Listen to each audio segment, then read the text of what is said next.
میں ہوں عدنان عادل اور میرے ساتھ ہیں انیک ناجی صاحب۔ آج بہت خاص دن ہے، 27 دسمبر ہے، ہماری تاریخ کا ایک ایسا دن افسوسناک جس دن پاکستان کے سابق وزیر اعظم اور پیپلز پارٹی کے چیئرپرسن بے نظیر بھٹو لیاقت باغ راولپنڈی میں ایک دہشت گردی کے حملے میں جہاں بحق ہوئیں، اور اس کے ساتھ پاکستان کی سیاست کا ایک جو بڑا چیپٹر تھا وہ کلوز ہوا ان کی شخصیت کے ساتھ۔ بے نظیر بھٹو کی جو پاکستان کے لیے خدمات ہیں وہ ان کے والد صاحب ذوالفقار علی بھٹو نے پاکستان کو آئین دیا اور پاکستان کا ایٹمی پروگرام شروع کیا۔ خود بے نظیر بھٹو جو ہیں ان کے دور میں میزائل پروگرام شروع ہوا، اور بہت سی ان کی وہ وفاق کی ایک زنجیر تھیں، ایک ایسی رہنما تھیں جو سندھ، پنجاب اور باقی دوسرے صوبوں میں بھی پاپولر تھیں اور پاکستان کی وفاقی سیاست کا ایک سمبل تھیں۔ کیوں ناجی صاحب، یہ بڑا ایک دردناک باب ہے ہماری تاریخ کا۔ جی، اس میں کوئی شک نہیں ہے، اور یعنی بے نظیر بھٹو، ان کی جد و جہد عظیم جد و جہد تھی۔ انہوں نے جس طرح سے اپنے والد کے ساتھ سلوک ہوتا ہوا دیکھا، جس طرح انہوں نے قید کاٹی، جس طرح جلا وطنی کاٹی، اس کے باوجود وہ ایک ہمت اور حوصلے سے واپس آئیں۔ ان کا ایک فقید المثال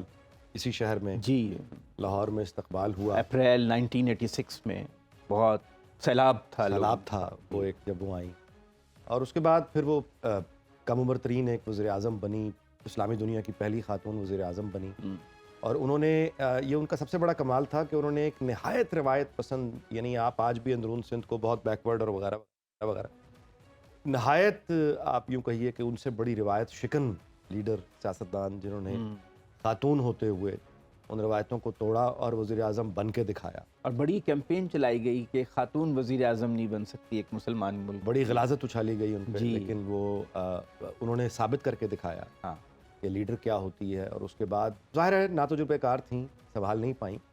لیکن پھر جب انہوں نے سیکھنا شروع کیا دوبارہ انہوں نے وہ اقتدار میں آئیں۔ اور عدنان عادل صاحب، ان کا جو رول جب بالکل ہی محدود کر دیا گیا، اور آپ کے علم میں ہے کہ 97 کے انتخابات میں جب ان کے پاس صرف 17 نشستیں رہ گئیں،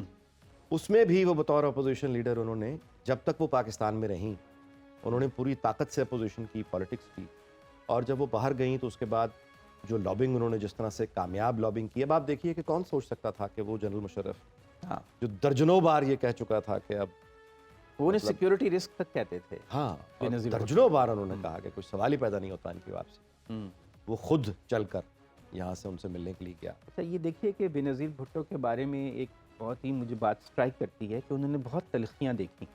اپنے باپ کو جس حال میں دیکھا، ان کو پھانسی لگتے دیکھا، پھر سکھر جیل میں بہت ہی برے دن گزارے، نظر بندی میں رہیں،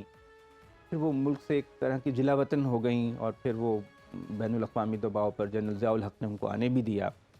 اور اس کے بعد جو ان کے کارکنوں سے سلوک ہوا، فائرنگ بھی ہوئی، کئی لوگ شہید ہوئے،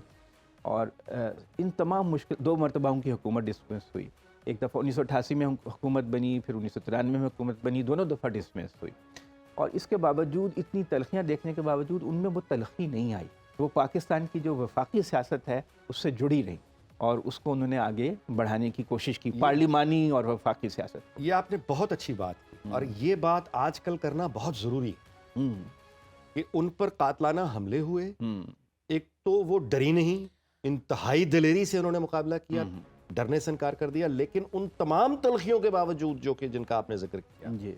انہوں نے کبھی بھی جلاؤ، گھیراؤ، فساد اس کی بات نہیں کی۔ انہوں نے کبھی بھی اس طرح کی سوچ، یعنی اپنے سگے بھائی مرتضیٰ بھٹو سے انہوں نے ڈسٹنس اختیار کیا، ٹیررزم کی طرف نہیں گئی۔ انہوں نے کبھی سول انریسٹ کی بات نہیں کی۔ مجھے خوش نصیبی ہے میری، مجھے ان کا میں نے انٹرویو کیا 2007 میں ایک ٹی وی چینل کے لیے، لندن میں مرحوم رحمان ملک کے فلیٹ میں، اور جتنے ان کی لیڈرشپ تھی بیٹھی ہوئی تھی، اور یہ انٹرویو سے پہلے اور بعد میں یہ موضوع بہت زیر بحث بڑی شدت سے رہا کہ کیا انہیں پاکستان لوٹنا چاہیے یا نہیں، کیونکہ ان کی سیکورٹی پہ کمپرومائزز ہیں، اور وہ ہر بات پہ یعنی وہ سن کر ان کا جواب یہی ہوتا تھا کہ میں اگر اس وجہ سے میں واپس نہ گئی تو پھر مجھے لیڈر کہلانے کا حق ہے، بڑی بولڈ، میں لیڈر ہوں، ہاں، میں کسی کی دھمکیوں میں نہیں آ سکتا۔ دیکھیے نا، جب وہ راولپنڈی میں خطاب کے لیے گئیں تو افغان صدر نے انہیں فون کر کے کہا کہ آپ کی جان کو خطرہ ہے۔ ظاہر ہے ان کو انٹیلیجنس مل رہی تھی جو دہشت گرد گروپ تھے، کیونکہ وہ اعلان کر کے آئی تھیں کہ ہم اس دہشت گردی کے خلاف لڑیں گے، اس کو شکست دیں گے، تو یہ تو ظاہر تھا کہ خود پاکستان کے سیکورٹی اداروں نے ان کو جی بتایا تھا، ISI کے DG نے ان کو بتایا فون تھا کر کہ کے کہا بہت کہ آپ شدید کے لیے خطرہ اور سانحہ کارساز ہو چکا تھا، جس میں ہو بہت چکا لوگ تھا، شہید ہو چکے اس کے تھے۔ باوجود انہوں نے ایک مثال قائم کی۔ میں آپ سے گزارش کروں کہ ہمیں یاد رکھنا چاہیے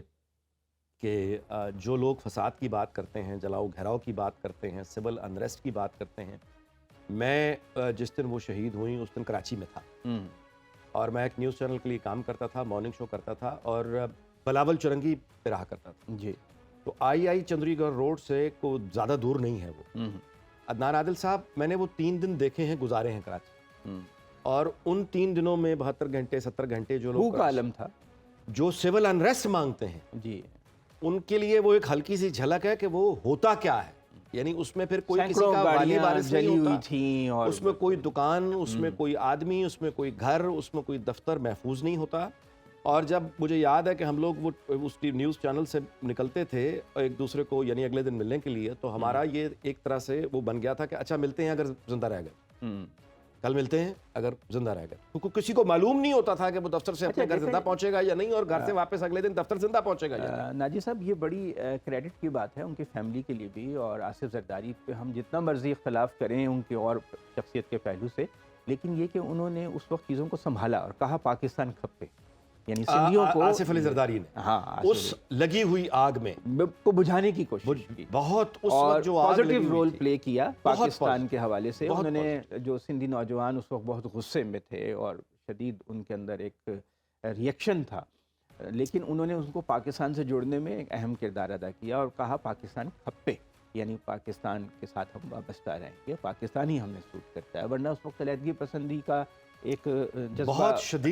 بہت شدید وہ باتیں دہرائی نہیں جا سکتی، کیپٹلائز پولیٹیکلی کر سکتے تھے جو انہوں نے نہیں کیا، وہ فساد کی طرف نہیں گئے۔ ہاں، تو پاکستان کی یہ ایک بدقسمتی ہے کہ جو لوگ ہمیں جوڑنا چاہتے ہیں، جو اس ملک کے مختلف نسلی لسانی گروہ ہیں، اور نسلی لسانی جذبہ جو ہوتا ہے بہت شدید ہوتا ہے، ہم نے دیکھا مشرقی پاکستان میں اس کا مظاہرہ، تو اس پختون ہیں، بلوچ ہیں، سندھی ہیں، پنجابی ہیں، سرائکی ہیں، گلگت بلتستان، ان سب کو جوڑنے والی جو قوتیں ہیں ان کو مضبوط ہونا چاہیے، کیونکہ پاکستان ابھی ایک نیا ملک ہے، 70-75 سال، کئی ملک سینکڑوں سال سے ہیں، افغانستان 300 سال سے ہے، انڈیا صدیوں سے ہے، اور کئی ملک ایسے ہیں جن کی صدیوں پرانی تاریخ ہے، لیکن پاکستان ابھی 70 سال پہلے بنا ہے۔ تو ان گروہوں کا جمع ہونا اور جو قوتیں ان کو جمع کرنا چاہتی ہیں ان کی حوصلہ افزائی کرنا جو ہے، اسی میں ہی ہماری بقا ہے۔ کچھ ان کی چھوٹی موٹی خطائیں ہمیں نظر انداز کر دینی چاہیے، بالکل 100%۔ آج تو کمال ہے، میں اور آپ مسلسل اگریمنٹ میں ہیں، کبھی کبھی اتفاق کر لینا چاہیے۔ میں آپ سے گزارش کروں کہ یہ اس بے نظیر کو، جن کی بھی آپ نے فرمایا کہ وہ ایک 4 صوبوں کی زنجیر تھی، اس نے ہمیشہ وفاق کی بات کی، اس نے کبھی صوبائیت کا فرقے پرستی کی طرف وہ نہیں گئی، اس نے کبھی مذہب کو اپنا ہتھیار نہیں بنایا سیاست کے لیے، اس کو سیکورٹی رسک بنا دیا گیا ایک سیکشن کی طرف سے۔ جب اس پر الزامات لگائے گئے تو اس کو سیکورٹی رسک تک کہا گیا۔ آج بتائیے سیکورٹی رسک کون ہے؟ اب دیکھیں، جو ہماری ایگزیکٹو ہے نا، وہ بہت پاورفل ہے، بعض اوقات وہ آئین سے بھی آگے چلی جاتی ہے، اور قانون سے بھی زیادہ لگتا ہے کہ اس کی اہمیت اس سے بھی زیادہ ہے، اسی لیے یہاں پہ آئین معطل بھی ہو جاتا ہے، منسوخ بھی ہوتا رہا۔ لیکن یہ کہ آپ دیکھیے کہ اس سے ہم نے پایا کیا، اگر بے نظیر بھٹو زندہ ہوتی